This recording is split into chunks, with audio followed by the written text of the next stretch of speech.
Hello, this is Houston Bennett, week 3 review, MIU term 1303 for our week 3 project. For me, the easy part was actually just creating the form. I just kept flipping back and forth between the old one and the new one, adding the appropriate jQuery elements, and just it kind of builds itself really. The hard part though was getting the save data to work. Yeah, because you can't just copy paste. It's just not going to work that way, obviously. But that leads me straight into what helped from previous courses was the VFW function videos. Following along with those again, because it's essentially the same functions, you're just using a different variable, gathering it from a different place. Because of the serialized array, it kind of gathers everything from the form for you instead of having to go one by one through each form element. My research was on jQuery Mobile's webpage just for different ways of I actually used just inspiration on how to make things look a little different, and the one big part was getting my two drop-down menus to be right next to each other. My aha moment was when I actually did figure out how to get the save data working. It ended up having to be in the submit handler instead of trying to make another event handler like we did in VFW. So that's that part, and up next will be my implementation justifications. Felt that some of it was actually already done just by labeling the different input boxes and telling them what was supposed to be in there.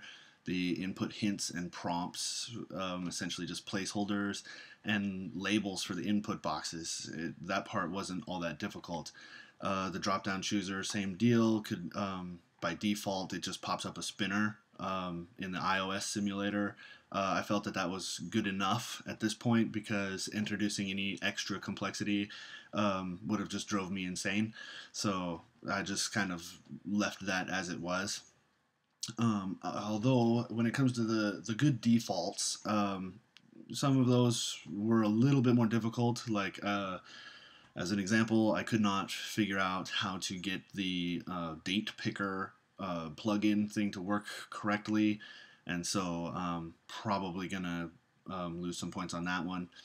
The others, though, you can just kind of hard code values into them, and so those can be your good defaults.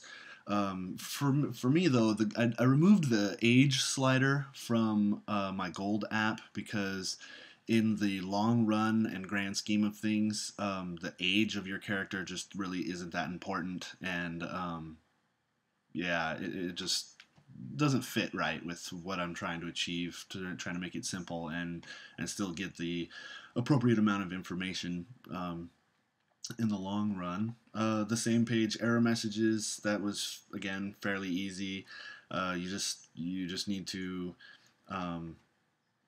heck, the validator plugin takes care of most of that for you. You just put in the required or set the appropriate class depending on what the input boxes are supposed to be. It's really just kind of, it's almost stupid simple. I mean, at least for me it was. I don't mean to talk bad about anybody who couldn't figure it out, but it was just essentially implementing the correct class, and the validator really just kind of took care of it for you. This whole jQuery thing is actually a whole lot of help, because hard coding that, like in VFW, was kind of a pain. I'm really glad that somebody else, or a bunch of somebody else's out there, took time enough to kind of do it for us. Yeah, that's about it. Most of everything else in the Bronze app is just garbage. It's bad, you know. It validates the way it's supposed to back from VFW, and I do believe I had pop-ups and stuff to figure that out. But that, I think, hits all of the justifications I need. So I hope everybody did a good job, and we'll see you again next week.